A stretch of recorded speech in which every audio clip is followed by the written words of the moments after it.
லவ்தேத்து இயேசுஸ் கிறிஸ்துஸ். இயேசு கிறிஸ்துவுக்கு புகழ்.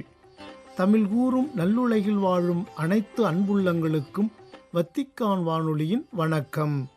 இறைவன் உங்கள் உள்ளத்தையும் இல்லத்தையும் தன் அன்பாலும் அருளாலும் அமைதியாலும் இன்றும் என்றும் நிரப்புவாராக.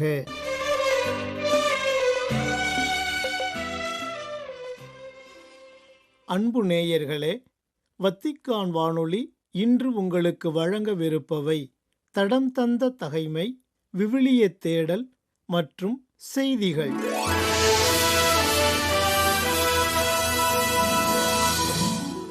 தடம் தந்த தகைமை.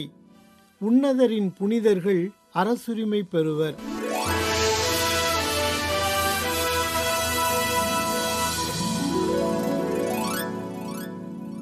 தானியேல் ஆகிய நான் உள்ளம் கலங்கினேன். மணக்கண் முன் தோன்றிய காட்சிகள் என்னை அச்சுறுத்தின. அங்கு நின்று கொண்டிருந்தவர்கள் ஒருவரை அணுகி, இவற்றிற்கெல்லாம் பொருள் என்ன என்று கேட்டேன். அவர் அவற்றின் உட்பொருளை எல்லாம் எனக்கு விளக்கி கூறினார். இந்த 4 விலங்குகளும் உலகில் எழப்போகும் 4 அரசர்களை குறிக்கின்றன. ஆனால் உன்னதரின் புனிதர்கள் அரசுரிமை பெறுவர். அந்த அரசுரிமையை என்றும் ஊழி காலமும் கொண்டிருப்பர். அதன் பின்னர் மற்ற விலங்குகளினின்று மாறுபட்டு மிகவும் அஞ்சி நடுங்க வைக்கும் தோற்றத்துடன் இரும்பு பற்களும் வெண்கல நகங்களும் கொண்டு அனைத்தையும் தூள் தூளாக நொறுக்கி விழுங்கி எஞ்சியதை கால்களால் மிதித்து போட்ட அந்த 4ஆம் விலங்கை பற்றி அறிந்து கொள்ள விரும்பினேன். அதன் தலையில் இருந்த 10 கொம்புகளை பற்றியும், 3 கொம்புகள் தன் முன்னிலையில் விழுந்து போக அங்கே முளைத்த கண்களும் பெருமையாக பேசும் வாயும் கொண்டிருந்த ஏனையவற்றை விட பெரியதாக தோன்றிய அந்த கொம்பை பற்றியும் தெரிந்து கொள்ள விரும்பினேன். நான் பார்த்து கொண்டிருக்கையில் அந்த கொம்பு புனிதர்களுக்கு எதிராக போர் புரிந்து அவர்களை வென்றது. தொன்மை வாய்ந்தவர் வந்து உன்னதரின் புனிதர்களுக்கு நீதி வழங்கும் வரையிலும் உரிய காலத்தில் புனிதர்கள் அரசுரிமை பெறும் வரையில் இவ்வாறு நடந்தது.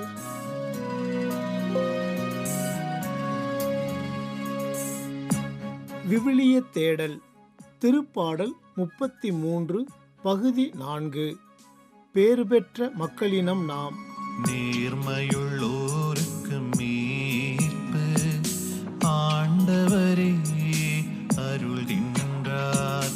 நேர்மையுள்ளோருக்கு மீட்பு ஆண்டவரே அருள்கின்றார். அன்பர்களே, இணையத்தில் ஒரு மகன் தனது தந்தையின் பிறந்த நாளின் போது அவருக்கு மனம் திறந்து எழுதிய மடல் ஒன்றை வாசித்தேன். அது என் மனதை வருடியது. இங்கே அதை சற்று சுருக்கி தந்துள்ளேன். இன்றைய நமது திருப்பாடல் சிந்தனைக்கு இது விருந்தாக அமையும் என்பதில் எல்லளவும் ஐயமில்லை. அன்புள்ள அப்பா, இன்று பிப்ரவரி 2ஆம் தேதி உங்களுக்கு பிறந்த நாள். உங்களை முழுமையாக வாழ்த்துவதற்கு எனக்கு வயதில்லை. ஆனாலும் வணங்கி நிற்கிறேன். உங்களுக்கு மகனாய் பிறந்ததுக்காக கடவுளுக்கு பல கோடி நன்றி சொல்லுகிறேன். தந்தை மகன் உறவை தாண்டி நாம் எவ்வளவோ மனம் விட்டு பேசியிருக்கின்றோம்.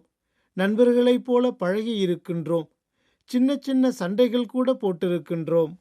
சில ஆண்டுகளுக்கு முன்னர் நீங்கள் எனக்கு வில்லனாகவும் பிற்போக்குவாதியாகவும் தெரிந்தீர்கள். ஆனால் இன்று அதை நினைத்து பார்க்கும்போது நான் வெட்கத்தினாலும் வேதனையினாலும் தலைகுனிகின்றேன். காரணம், இன்று நான் வாழ்க்கையை புரிந்து கொண்ட பிறகு அன்று வில்லனாக தெரிந்த நீங்கள் இன்று எனக்கு கதாநாயகனாக தெரிகிறீர்கள்.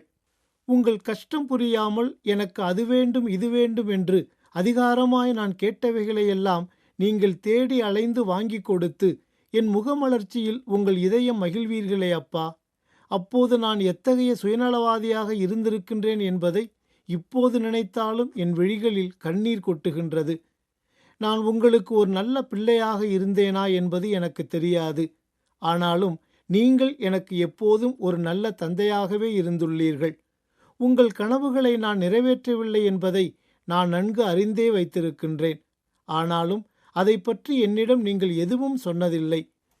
அவைகளை நியாயப்படுத்த காரணங்கள் பல என்னிடம் உள்ளன என்பது உங்களுக்கு தெரியும். ஆனாலும் அதை நான் நியாயப்படுத்த விரும்பவில்லை. அதற்காக இந்த சந்தர்ப்பத்தில் உங்களிடம் மன்னிப்பு கோருவதில் எனக்கு எந்த வெட்கமோ துக்கமோ கிடையாது. ஏமாற்றங்களாலும் துரோகங்களாலும் நான் வீழ்த்தப்பட்டு வாழ்க்கையில் தோற்றுப்போனவனாய் விரக்தியின் விளிம்பில் நின்றபோது உங்கள் அரவணைப்பும் அன்பு மட்டுமே எனக்கு அருமருந்தாக இருந்தது. அதுவே மறுபடியும் நான் வாழ்க்கையில் எழுந்து நிற்கவும் வெற்றியடையவும் எனக்கு உறுதி தந்தது. உங்களைப் போல் தந்தை எனக்கு இருக்கும் வரை நான் 1000 முறை விழுந்தாலும் மறுபடியும் துணிவோடு எழுந்து நிற்பேன். நான் இதுவரை உங்களிடம் கேட்டதில்லை, ஆனாலும் இன்று கேட்கிறேன். மறுஜென்மம் என்பது ஒன்று இருக்குமேயானால் நீங்கள் எனக்கு பிள்ளையாக பிறக்க வேண்டும். அப்போதுதான் நீங்கள் எனக்கு செய்த அனைத்தையும் நான் உங்களுக்கு செய்து என் நன்றி கடனை தீர்க்க முடியும். நான் இதுவரை உங்களிடம் சொன்னதில்லை, ஆனாலும் இன்று சொல்லுகிறேன். ஐ லவ் யூ பா என்று முடிகிறது அந்த கடிதம். அன்பர்களே, கடந்த வார நமது விவிலிய தேடலில் ஆண்டவரின் செயல்கள் உயர்ந்தவை என்ற தலைப்பில் திருப்பாடல் 33 10, 11 ஆகிய 2 இறைவசனங்கள் குறித்து தியானித்தோம். இவ்வாரம் அதனை தொடர்ந்து வரும் 12 முதல் 15 வரை உள்ள இறைவசனங்கள் குறித்து தியானிப்போம். இப்போது இறை பிரசன்னத்தில் அவ்வார்த்தைகளை வாசிக்க கேட்போம். ஆண்டவரை தன் கடவுளாக கொண்ட இனம் பேறு பெற்றது. அவர் தமது உரிமை சொத்தாக தெரிந்தெடுத்த மக்கள் பேறு பெற்றோர். வானினின்று ஆண்டவர் பார்க்கின்றார், மானிடர் அனைவரையும் காண்கின்றார். தாம் வீற்றிருக்கும் இடத்திலிருந்து உலகெங்கும் வாழ்வோரை கூர்ந்து நோக்குகின்றார். அவர்களின் உள்ளங்களை உருவாக்குகின்றவர் அவரே. அவர்களின் செயல்கள் அனைத்தையும் உற்று நோக்குபவரும் அவரே. அன்பர்களே, மேற்கண்ட இறைவசனங்களில் யாவே இறைவனை நம் அன்பு கடவுளாக பெற்றிட நாம் கொடுத்து வைத்திருக்க வேண்டும் என்று பெருமை பொங்க குறிப்பிடுகிறார் தாவீது. அதாவது, இஸ்ரேல் மக்களும் தானும் கடவுளை தெரிந்து கொள்ளவில்லை, மாறாக கடவுளே தங்களை அவரின் சொந்த மக்களாக தெரிந்து கொண்டார் என்பதை எண்ணி பெருமிதம் கொள்கின்றார் தாவீது. இதனை மனதில் கொண்டுதான் ஆண்டவரை தன் கடவுளாக கொண்ட இனம் பேறு பெற்றது. அவர் தமது உரிமை சொத்தாக தெரிந்தெடுத்த மக்கள் பேறு பெற்றோர் என்று குறிப்பிடுகின்றார்.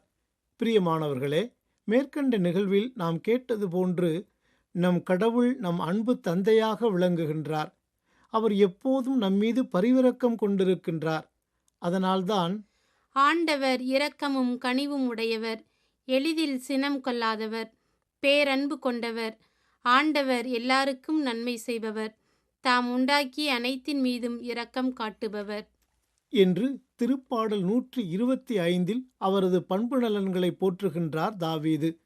நமது அன்றாட வாழ்வில் இவரை எனது அப்பாவாக, அம்மாவாக, நண்பராக, அக்காவாக, தங்கையாக, அண்ணனாக பெறுவதற்கு நான் உண்மையிலேயே கொடுத்து வைத்தவன் என்று எப்போது நாம் கூற முடியும்? அவர்கள் நம்மீது கொண்டுள்ள உண்மையான அன்பையும் பாசத்தையும் கரிசனையையும் அக்கறையையும் நம்பகத்தன்மையையும் தியாகத்தையும் பார்க்கும்போதுதான் நம்மால் இவ்வாறு சொல்ல முடியுமில்லையா?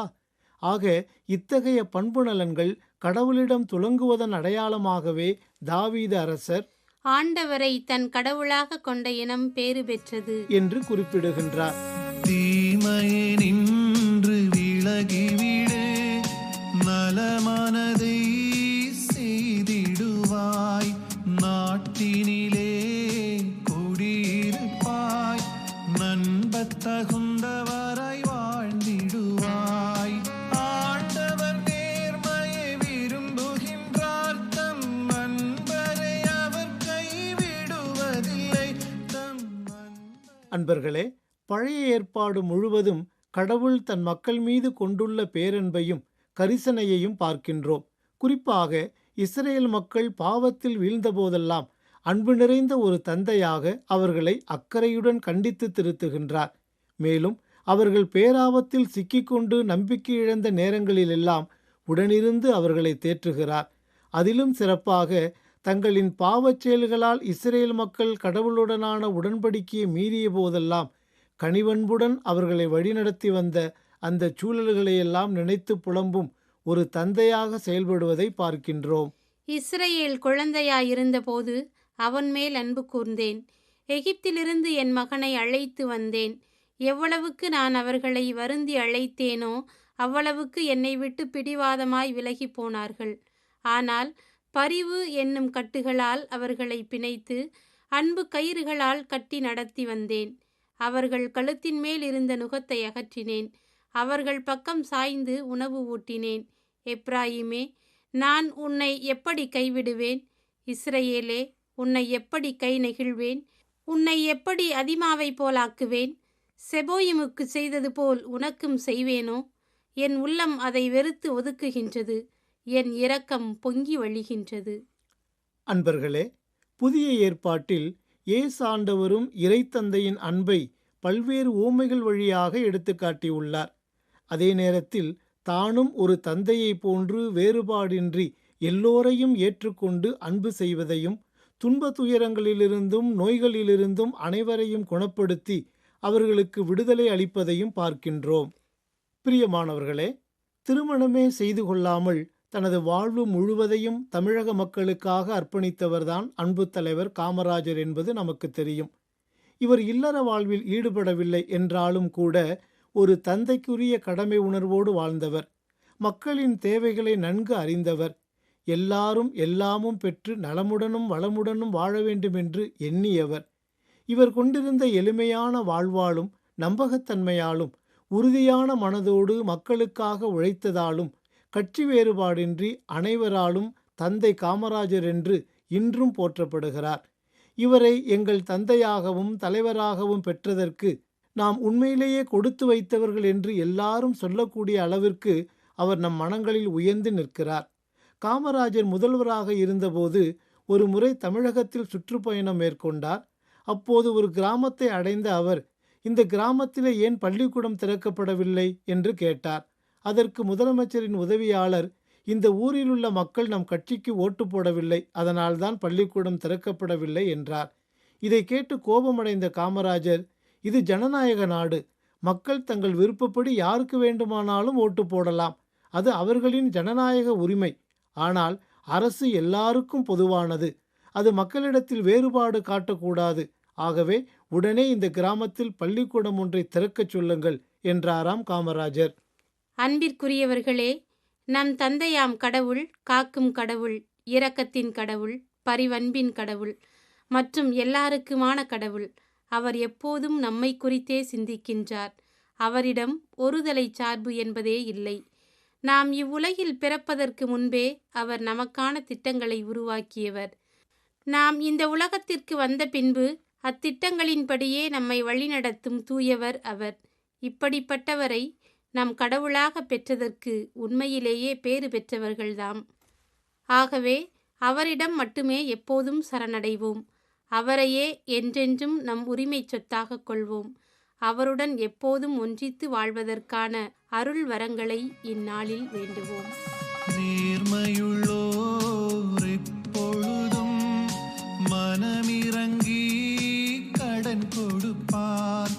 அவர்களின் மரபினர் அனைவருக்கும் ஆண்டவர் ஆசி பொழிந்திடுவார். அவரிடம் அடைக்கலம் புகுவோரை நம் ஆண்டவர் துணை நின்று காத்திடுவார். நம் ஆண்டவர் துணை நின்று காத்திடுவார். நேர்மையுள்ளோருக்கு மீட்பு ஆண்டவரே அருள்கின்றார். நேர்மையுள்ளோருக்கு மீட்பு.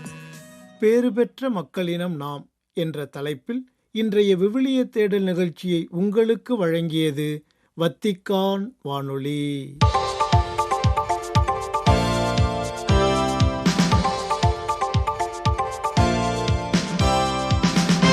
செய்திகள்.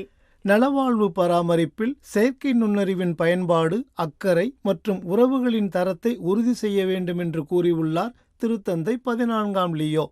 செயற்கை நுண்ணறிவு மற்றும் மருத்துவம், மனித மாண்பின் சவால் என்ற தலைப்பில் நவம்பர் 10 முதல் 12 வரை வத்திக்கானில் இடம்பெற்று வரும் மாநாடு ஒன்றின் பங்கேற்பாளர்களுக்கு அனுப்பிய செய்தி ஒன்றில் இவ்வாறு தெரிவித்துள்ள திருத்தந்தை, தொழில்நுட்பத்தை அதிகமாக நம்பியிருப்பது மக்களை ஒருவருக்கொருவர் தூர விலக்கும் ஆபத்தை ஏற்படுத்தும் என்றும் எச்சரித்துள்ளார்.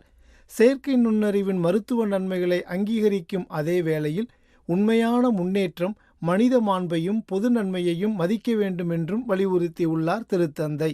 நலவாழ்வு துறையில் பணியாற்றும் நிபுணர்கள் செயற்கை நுண்ணறிவை பொறுப்புடன் பயன்படுத்தவும், நோயாளர்களுடன் இரக்கம், தொடர்பு மற்றும் தனிப்பட்ட உறவுக்கு முன்னுரிமை அளிக்கவும் பங்கேற்பாளர்களை நினைவூட்டியுள்ளார் திருத்தந்தை.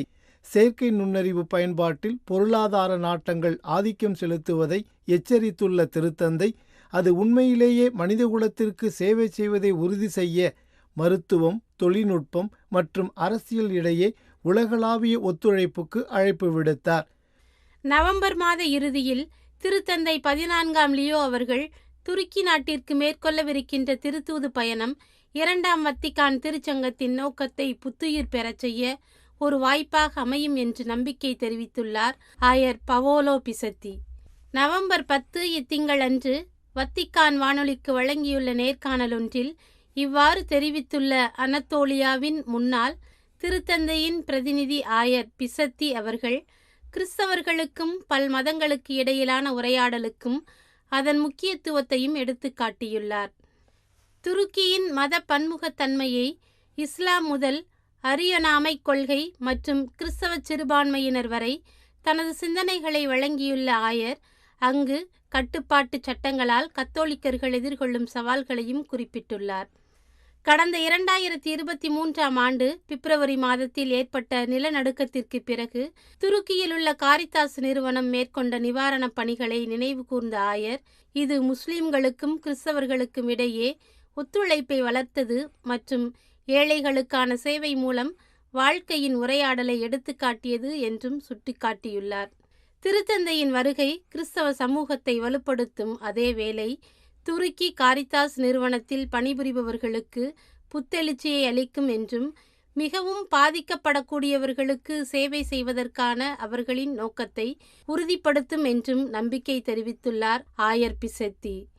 நவம்பர் 4 செவ்வாய்க்கிழமையன்று பிலிப்பீன்ஸில் கத்தோலிக்க ஆசிரியர் மார்க் கிறிஸ்டியன் மலாக்கா கொலை செய்யப்பட்டதை அடுத்து அந்நாட்டின் கபனாட்டுவானிலுள்ள கத்தோலிக்க சமூகம் நீதி மற்றும் உண்மைக்காக குரல் கொடுத்துள்ளது என்று கூறியுள்ளது ஃபீதேஸ் எனப்படும் செய்தி நிறுவனம். 39 வயதான மலாக்கா சான் ஜூவான் கிராமத்தில் துப்பாக்கியேந்திய நபர்களால் சுட்டுக் கொல்லப்பட்டார் என்றும், கல்வியின் மீதான நம்பிக்கை மற்றும் அர்ப்பணிப்புக்காக நன்கு அறியப்பட்ட அவரின் மரணம் அவரது குடும்பம், உள்ளூர் பள்ளி மற்றும் தலத்திரு அவையை ஆழமாக பாதித்துள்ளது என்றும் அச்செய்தி நிறுவனம் மேலும் தெரிவிக்கின்றது. இது குறித்து கருத்து தெரிவித்துள்ள கபானாதுவான் மறைமாவட்டத்தின் ஆயர் புரூதென்சியோ அந்தாயா அவர்கள், ஆசிரியர் மலாக்காவின் படுகொலைக்கு நீதி விசாரணை வேண்டும் என்று அரசிடம் வேண்டுகோள் விடுத்துள்ளார். மேலும் ஒரு கத்தோலிக்க ஆசிரியராக மலாக்கா மனதையும் இதயத்தையும் உண்மையிலும் நல்லொழுக்கத்திலும் உருவாக்கும் உன்னத பணியில் பங்கேற்றார் என்றும், அவரது மரணம் அவரது குடும்பத்திற்கு மட்டுமல்ல, நமது சமூகத்தின் ஒழுக்க கட்டமைப்பிற்கும் ஒரு இழப்பாகும் என்று கூறியுள்ளார். கடந்த 30 ஆண்டுகளில் குழந்தைகளை காப்பாற்றும் விதமாக பல்வேறு உறுதிமொழிகள் ஏற்படுத்தப்பட்ட போதிலும் ஒவ்வொரு நாளும் ஏறத்தாழ 1,36,000 குழந்தைகள் காலநிலை பேரழிவுகளால் பாதிக்கப்படுகின்றனர் என பிரேசிலின் பெலேம் நகரில் இடம்பெற்று வரும் COP30 எனப்படும் காலநிலை உச்சி மாநாட்டில் கூறியுள்ளது சேவ் த சில்ட்ரன் எனப்படும் உலகளாவிய குழந்தைகள் நல அமைப்பு. காலநிலை மாற்றம் என்பது குழந்தைகளின் உரிமைகள் குறித்த நெருக்கடி என்றும், குறிப்பாக பாதிக்கப்படக்கூடிய நாடுகளில் உள்ள குழந்தைகளின் உடல் நலம், கல்வி மற்றும் எதிர்காலத்தை அளவுக்கு அதிகமாக பாதிக்கக்கூடியது என்றும் இந்த அமைப்பு வலியுறுத்தியுள்ளது. மேலும் எதிர்கால தலைமுறையினரை பாதுகாக்க உடனடி நடவடிக்கை அவசியம் எனவும் வலியுறுத்தியுள்ளது சேவ் த சில்ட்ரன் எனப்படும் உலகளாவிய குழந்தைகள் நல அமைப்பு. இத்துடன் வத்திக்கான் வானொலியின் தமிழ் ஒலிபரப்பு நிறைவு பெறுகின்றது. தொடர்வது அதன் மலையாள நிகழ்ச்சிகள். உங்கள் செவிமடுத்தலுக்கு நன்றி. வணக்கம். வணக்கம்.